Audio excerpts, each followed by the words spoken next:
Hello everyone, welcome to facts and logics academy.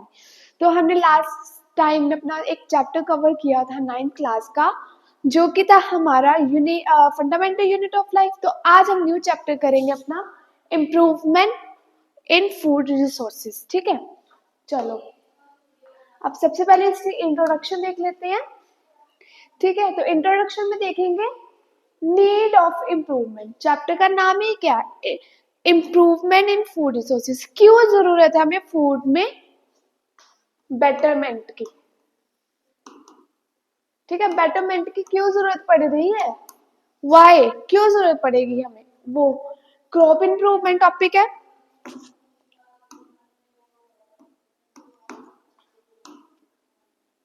Crop variety में improvement, production में improvement. ठीक है, फिर प्रोटेक्शन है। ये तीनों चीज सीरियल में पढ़ेंगे। न्यूट्रिशन मैनेजमेंट इसके अंडर आ गया, इरिगेशन, क्रॉपिंग पैटर्न्स आ गया। ठीक है, तो सॉरी, इसमें एनिमल हस्बेंड्री क्या है? एनिमल हस्बेंड्री एक साइंटिफिक लाइफ स्टॉक होता है। ये हमारा क्या होता है?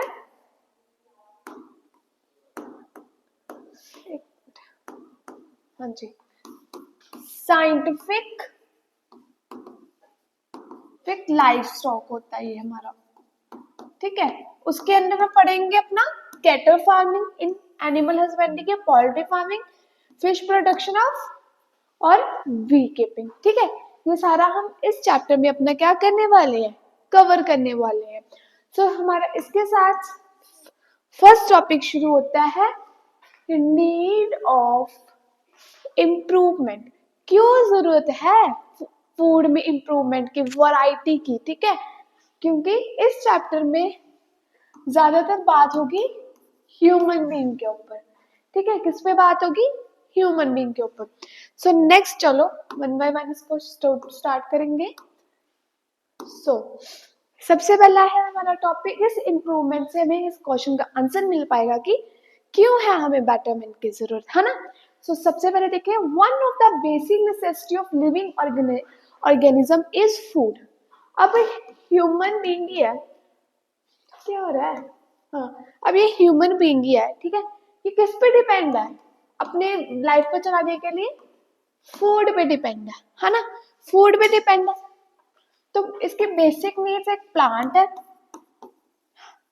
अपनी बॉडी को चलाने के लिए या अपनी लाइफ को चलाने के लिए, इसके बेसिक नीड क्या रिसोर्सेस है ह्यूमन बीइंग को? एक तो प्लांट है और एक एनिमल है ना? एक प्लांट और एक एनिमल है।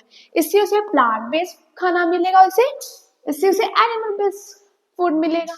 तो यही फूड, क्योंकि उन्होंने बताया कि जो एक लिविंग है उसकी बेसिक रिक्वायरमेंट क्या होती है? फूड होती है। ठीक है, चलो आगे बढ़े। नेक्स्ट है, food provide carbohydrate, protein, fats, vitamin and minerals. जो फूड है, जो हमारा खाना है, वो हमें किस कौन कौन से कंपोनेंट्स देता है?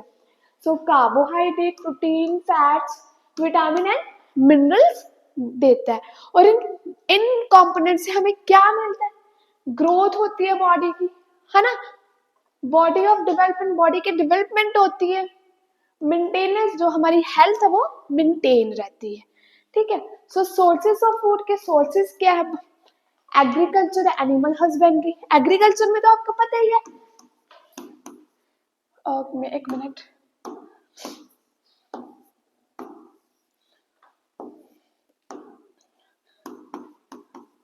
प्लांट बेस्ड खाना मिलेगा, जैसे आपको क्या क्या मिल सकता है? सीरियल्स मिलेंगे, पल्सेस, वेजिटेबल्स, है ना? ये सब कुछ आपको वेजिटेबल, फ्रूट्स, ये सारा एग्रीकल्चर से मिले। एनिमल हस्बेंड्री से आपसे आपको एनिमल बेस्ड, है ना? एनिमल से जो आपको खाना मिलता है या एनिमल से जो फूड रिसोर्सेस हमें रिसोर्स मिलती है वो। और एक ये हमारा साइंटिफिक, जो हमने पीछे देखा कि ये साइंटिफिक लाइफ स्टॉक होता है ये मैनेजमेंट का। ठीक है, ठीक है, चलो। With our growing population of country, demand for food increasing. So, इसको देख लेते हैं हम थोड़ा साफ करके, ठीक है। हाँ जी, अब देखो इंडिया में या वर्ल्ड में पॉपुलेशन तो बढ़ती जा रही है, एक छोटे बच्चे से लेकर एक बड़े बूढ़े तक को फूड चाहिए ही चाहिए, खाना चाहिए ना। तो यहाँ पर पहले लोग 5 किलो आटा ले रहे हैं, अब उनकी जरूरत रिक्वायरमेंट 10 किलो या 8 से 10 किलो क्या हो गई है, बढ़ गई है। मतलब जो खाने का जो फूड हमें जो खाना चाहिए, उनकी जो रिक्वायरमेंट्स है वो बढ़ रही है, क्योंकि पॉपुलेशन बढ़ चुकी है, इतने सारे लोग हो चुके हैं। तो उसके साथ साथ क्या हो रहा है, जो बेसिक रिक्वायरमेंट्स है हमारे वो भी बढ़ रही है। तो वही बात बोले कि पॉपुलेशन की कंट्री में जो डिमांड, जो पॉपुलेशन बढ़ चुकी है, अब आए दिन देखो बिलियंस में जो हमारी पॉपुलेशन जा रही है ना। तो इस पूरे पॉपुलेशन को खाना भी तो उतना ही चाहिए, है ना। तो वही है कि जो डिमांड्स है पब्लिक की वो भी बढ़ चुकी है। तो उसके लिए पहले क्या था कि अब लोग क्या कर रहे हैं, इतने से एरिया में उनको इतने सारे क्रॉप्स को क्या करना है, कल्टीवेट करना है कि खाना जो है वो लोगों तक पहुंच सके, ठीक है। तो लोग पहले क्या करते थे कि अपने गार्डन के पास ही, अपने जो पास में गार्डन होता था या फॉरेस्ट होता था उसको काट देते थे, कट करके एक बड़ा सा लैंड एरिया क्या कर लेते थे, तैयार कर लेते थे, जिसमें क्रॉप्स का कल्टीवेशन हो सके। बट अब ऐसी बात नहीं है, अब हमें इतना सा एरिया ही है हमारे पास, और उस एरिया में इतने सारे क्रॉप्स को कल्टीवेट करना है कि लोगों तक खाना पहुंचाया जा सके। इस तरह से हमें इम्प्रूवमेंट लानी है, क्योंकि इतना सारे पेड़ काट के तो डिफोरेस्टेशन बहुत ज्यादा बढ़ रही है, जैसे फ्लड आने का खतरा तो बढ़ता ही है, ठीक है। अब इस चीज को ना करते हुए हमें इस चीज को करना है कि हमारे पास लिमिटेड लैंड है, लिमिटेड एरिया है, उसमें ही हमें क्या करना है, अपने खेतों को या फार्मिंग करनी है, क्रॉप कल्टीवेशन करनी है कि इतने सारे लोगों तक खाना पहुंचाया जाए। इस टाइप की हमें इम्प्रूवमेंट अपनी लानी है, ठीक है, कि उनकी जो डिमांड्स है, जो उनकी रिक्वायरमेंट्स उनको पूरा करना है। ये है इसका क्वेश्चन का आंसर मिला हमें। तो वही बात कि India is already intensively cultivated, ठीक है। आई होप आपको इतना लग गया पता। चलो नेक्स्ट बढ़े अपन।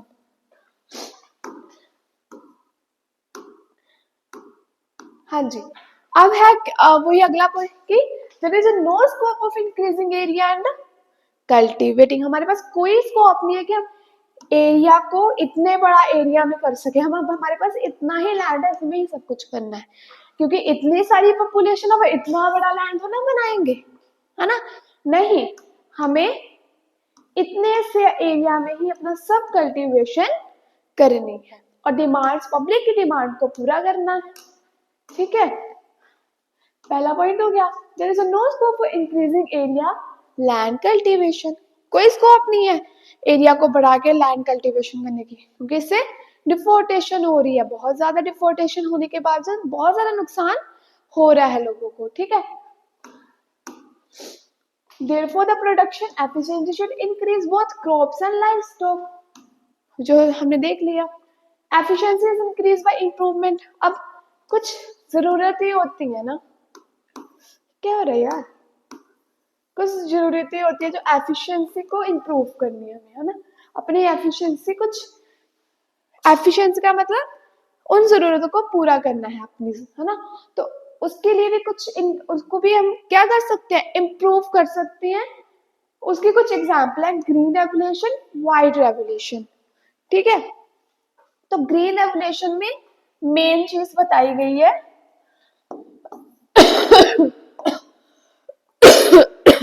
ग्रीन रेवोल्यूशन में ग्रेन्स की प्रोडक्शन के बारे में बताया था, ठीक है।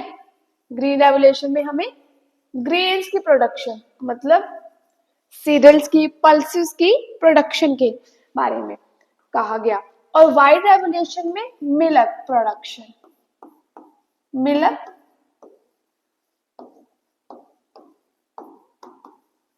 प्रोडक्शन, ठीक है। इसमें ग्रीन रेवोल्यूशन में ग्रेन प्रोडक्शन की बात की गई थी और व्हाइट रेवोल्यूशन में हमारे मिल्क प्रोडक्शन की बात की। तो आज भी चल रहा है ना, सो नेक्स्ट अब इसमें इसके कुछ हमें नुकसान भी हुए, वो देखेंगे अब हम। नुकसान क्या हुए कि इसके कुछ ड्रॉबैक्स हुए रेगुलेशंस के, कि इनका बहुत ज्यादा यूज होने लग पड़ा। यूज मतलब इस्तेमाल बहुत हाई एफिशिएंसी में इसको यूज करने लग पड़े लोग, ठीक है। हाई एफिशिएंसी में इसको यूज करने का मतलब इससे नेचुरल रिसोर्सेज को बहुत ज्यादा नुकसान हुआ, ठीक है। Damage to our natural resources, environment पे इसका क्या, एनवायरनमेंट पे भी इसका बहुत ज्यादा प्रभाव पड़ने लगा। Therefore, the need for production without degrading environment, sustainable practice are required. देखो वो बोले हैं need to food production without degrading environment। हमें ऐसा फूड प्रोडक्शन करना है, हमें ऐसा फूड प्रोडक्शन करना है जिससे हमारे इन्वायरमेंट को कोई भी नुकसान ना हो, ठीक है। कोई भी क्या ना हो, नुकसान ना हो। ऐसा फूड प्रोडक्शन किया जाए कि जिससे नुकसान ना हो, ऐसी इंप्रूवमेंट हो, ठीक है। और सस्टेनेबल प्रैक्टिस भी क्या होनी चाहिए, लागू होनी चाहिए, ठीक है। चलो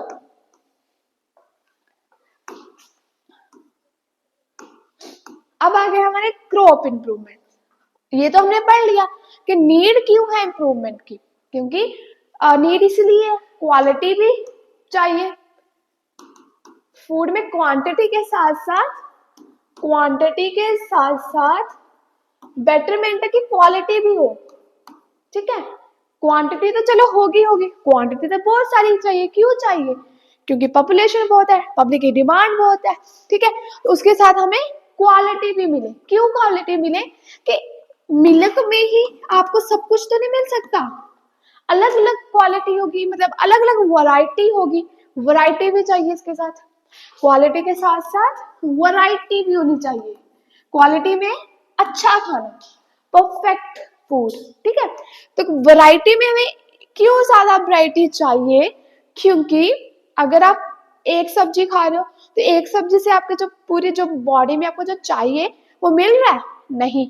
अलग अलग वैरायटी के फूड्स को अगर हम खाएंगे या इसको इनटेक करेंगे तो उससे हमें अलग अलग एनर्जी जो प्रोवाइड हो सकती है, ठीक है।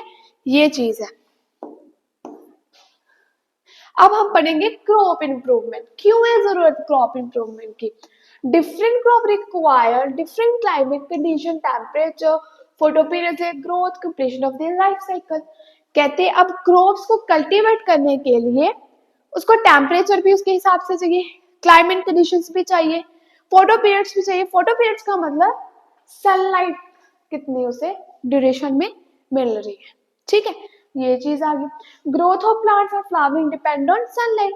कहते हैं growth of plants and flowering जो है वो किस पे डिपेंड है, सनलाइट से डिपेंड है। क्यों सनलाइट से डिपेंड है, सनलाइट से उन्हें क्या मिल रहा है, फूड मिलता है ना, उनका खाना सनलाइट से बन रहा है, फ्लावर्स का, ठीक है।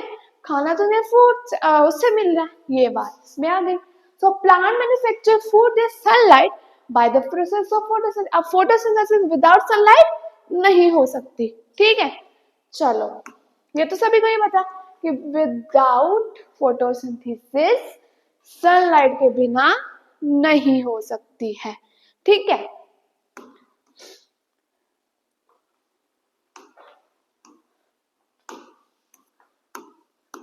आगे क्रॉप इंप्रूवमेंट का ही है, और उसने बोला कि अब बहुत सारी फसलें उपजाऊ होती हैं, बहुत सारी कल्टीवेशन होती है क्रॉप्स की, ठीक है। अकॉर्डिंग टू द सीजन कौन कौन सी फसलें का हम क्या करते हैं, कल्टीवेट करते हैं, according to the season, according to the varieties, ठीक है। So there are some crops which are grown in rainy season. कई क्रॉप्स जो है वर्षा वाले सीजन मतलब वर्षा के मौसम में कल्टीवेट की जाती है, और कई उन्हें हम खरीफ सीजन बोलते हैं, जो हमारे जून से अक्टूबर के बीच में क्या की जाती है, कल्टीवेट की जाती है। और कुछ क्रॉप्स होती है जो हमारे विंटर सीजन में ग्रो की जाती है, और ये इन्हें हम राबी सीजन बोलते हैं। इसे हम खरीफ बोलते हैं जो हमारी रेनी में होती है, और ये विंटर में राबी। और ये होती है नवंबर टू अप्रैल के बीच में। ओके, सो सबसे पहले देख लेते हैं खारिफ में क्या क्या। खारिफ में पैडी है, मेज है, बाजरा है और जवार है, और उसके अलावा वीट, रावी, वाले, पीस और ग्राम। ठीक है, sorry. In India, there are been 4 times increase the production of food grains. अब इंडिया में 4 times फूड की प्रोडक्शन इंक्रीज की गई है। ठीक है, कब? 1952 से 2010 तक। ठीक है, और 25% जो इसका कल्टीवेशन का लैंड एरिया है वो भी क्या हुआ, सिर्फ 25% ही इंक्रीज हुआ, सिर्फ 25% ही इसका जो लैंड का एरिया वो क्या हुआ है, इंक्रीज हुआ है। ठीक है, चलो अब आगे बढ़े इसके साथ। हाँ जी, अब क्रॉप इम्प्रूवमेंट में कुछ ग्रुप्स बनाएंगे। क्यों इम्प्रूवमेंट की जरूरत पड़ी? फूड की इम्प्रूवमेंट तो पड़ी, अब देख रहे हैं कि क्रॉप की इम्प्रूवमेंट की जरूरत क्यों पड़ रही है। ठीक है, क्यों पड़ेगी हमें? सो क्रॉप वैरायटी इम्प्रूवमेंट, इसके प्रोडक्शन में इम्प्रूवमेंट और प्रोटेक्शन में इम्प्रूवमेंट। ठीक है, चलो इसमें बस यही था, आगे हम 1 बाय 1 देख लेते हैं। सबसे पहले आ गया वैरायटी में इम्प्रूवमेंट। अगर इसकी जो अप्रोच है, ये अप्रोच ही होगी ना एक हिसाब की, और अप्रोच है वो डिपेंड करती है क्रॉप वैरायटी और गुड वैरायटी। अगर देखो क्रॉप है, क्रॉप की वैरायटी अच्छी होगी तो क्या जो खाना मिल रहा है, जो फूड मिल रहा है उसकी भी वैरायटी क्या होगी, फूड की वैरायटी भी अच्छी ही होगी, है ना। सो वही बात है कि ये डिपेंड करता है कि क्रॉप और वैरायटी गुड एंड जो हमें वैरायटी मिलेगी वो भी क्या होगी, अच्छी होगी। ठीक है, सो नेक्स्ट है वैरायटी स्ट्रेन क्रॉप्स में selected breeding and various useful characters. अब इसमें अलग अलग कैरेक्टर्स दिए गए, जिसमें उन्होंने बोला disease resistance, response to fertilizer, product quality और हाई यील्ड्स। अब इसमें disease resistance, response, fertilizer, production. Disease resistance में बात की गई है कि जो क्रॉप है उसको कोई डिसीज ना लग पड़े। ठीक है, और रिस्पॉन्स फर्टिलाइजर से रिलेटेड, मतलब अच्छी फर्टिलाइजर देंगे, फर्टिलाइजर अच्छी देंगे तो जो हमारा प्लांट है वो भी अच्छा ग्रो करेगा। ठीक है, जो प्रोडक्ट की क्वालिटी है वो भी क्या होनी चाहिए, अच्छी होनी चाहिए, और यील्ड भी, यील्ड का मतलब ज्यादा मात्रा में क्या मिल रहा है, क्रॉप क्रॉप की जो कल्टीवेशन है वो अच्छी मात्रा में हो। ठीक है, सो 1 by incorporate desirable character hybridization. Hybridization crossing between genetically dissimilar plants. ठीक है, हाइब्रिडाइजेशन का मतलब होता है कि हमें डिफरेंट ब्रीड के जो मतलब डिफरेंट टाइप के या डिफरेंट जीन्स के क्या लेने होते हैं, इसमें प्लांट्स लेने होते हैं। ठीक है, इसमें डिफरेंट टाइप के क्या लेते हैं हम, इसमें प्लांट्स को इंक्लूड करते हैं, जिससे जो क्रॉप की वैरायटीज है वो डिजायरेबल होती है। ठीक है, चलो इसके साथ आगे बढ़े। अब है हमारा क्रॉप इन, हाँ अब हमने हाइब्रिडाइजेशन पढ़ी, उसमें वैरायटीज देखेंगे। इनवेरिएटर, इंटरस्पेसिफिक, इंटर जेनेरिक। इन वैरायटीज में बिटवीन डिफरेंट वैरायटी, इसमें जो जो दो प्लांट्स है वो डिफरेंट वैरायटीज के लेने हैं हमें। So two different species same genus, मतलब इसमें जो स्पीशीज है वो क्या होनी चाहिए, डिफरेंट होनी चाहिए। सो इंटीजेनिक बिटवीन डिफरेंट जेनेरा, मतलब डिफरेंट जीन्स के क्या होने चाहिए इसमें, जो हमारे प्लांट्स है वो इंक्लूड होने चाहिए। ठीक है, varieties different, species different, genes different. Another improving crop introducing gene would provide desired characteristic, मतलब प्लांट को इम्प्रूव करने के लिए हमें डिफरेंट जीन के प्लांट्स लेने होंगे, जिससे इनके जो कैरेक्टरिस्टिक्स है वो उभर के आए। ठीक है, कहते हैं ना कि मम्मा के जीन्स और पापा के जीन्स मिलके एक बच्चे में आते हैं, तो वही बात है इसमें। ठीक है, द रिजल्ट जेनेटिकली मॉडिफाइड, वैसे जो रिजल्ट है वो मॉडिफाइड होके मिलता है। देखो अगर एक फ्लावर है येलो कलर का, मतलब अलग अलग ब्रीड का ले रहे हैं ना, दूसरा फ्लावर है रेड कलर का, वो मिलके बन गया पर्पल, वो मिलके क्या बन गया पर्पल। तो वही कि इसका जो रिजल्ट है वो मॉडिफाई होके मिला, ठीक है। सो नेक्स्ट करेंगे, नेक्स्ट है for variety of crop accepted necessary that the variety of produces, मतलब अलग अलग वैरायटी के जो हमने प्लांट्स लिए वो डिफरेंट हाई यील्ड्स होंगी, और ये डिफरेंट डिफरेंट एरिया में हमें क्या होंगे मिल सकते हैं, मिलेंगे, ठीक है। So farmer would need to provide good quality seeds, farmer को चाहिए कि वो गुड क्वालिटी के सीड्स को ले और उसकी कल्टीवेशन करे। अगर गुड क्वालिटी के वो यूज करेंगे तो उससे जो क्रॉप की जो कल्टीवेशन है वो भी अच्छी होगी, कल्टीवेशन प्रैक्टिसेस उसकी अच्छी होगी, ठीक है। सो वेदर कंडीशंस के अकॉर्डिंग ही उनको क्या करना चाहिए, क्रॉप्स वगैरह का यूज करना चाहिए, जो उसकी उसके मतलब कहने का मतलब weather condition, drought and flood situation, उनको ये भी ध्यान रखना पड़ेगा कि जो फ्लड की सिचुएशन ना बने, ठीक है। जब कल्टीवेशन हो रही है अच्छी क्वालिटी के क्रॉप्स वगैरह लगाने होंगे, अच्छे उसमें जो मशीनें वगैरह यूज करनी होंगी, ठीक है। ये फार्मर्स की बात बताएगी कि उनके जो कल्टीवेशन प्रैक्टिस है वो अच्छी हो पाए, ठीक है।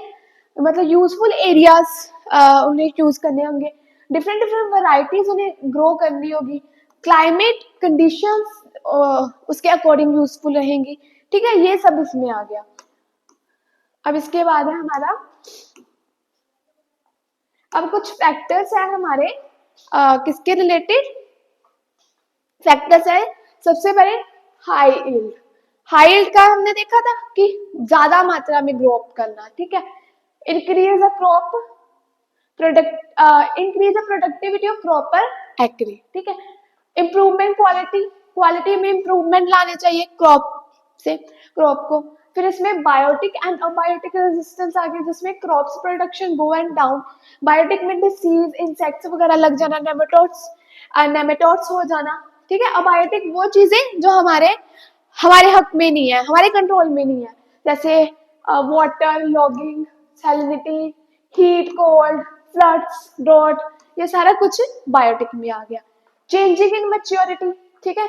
ड्यूरेशन मतलब हमने जब क्रॉप को कल्टीवेट करना, उसकी जो उसका पूरे ईयर में एक साल में जो चीज होने वाली उसको 6 मंथ्स में कर लेना, ठीक है। वो इसमें बता के मैच्योरिटी ड्यूरेशन को शॉर्टर कर लेना, ये इसमें बताया गया। Shorter duration of the crop sowing harvesting the more economical variety, such short durations allow farmers multiple rounds crop in a year। Short duration होगी तो कॉस्ट भी क्या होगी, रिड्यूस होगी, कम पैसा लगेगा, टाइम की बचत होगी, ठीक है। सो यूनिफॉर्म मैच्योरिटी का मतलब हार्वेस्टिंग प्रोसेस भी क्या होगा, जल्द इजी हो जाएगा, और रिड्यूसिंग ड्यूरिंग हार्वेस्टिंग, मतलब जो हमें वो एक एक साल बाद हार्वेस्टिंग करनी होगी वो थोड़े टाइम में ही हो पाए। तो आज के लिए हम बस इतना ही करेंगे। तो जो हमारा नेक्स्ट अगले वीडियो में हम अपना थोड़ा अगला मतलब यही चैप्टर को कवर करेंगे, ठीक है। Thank you.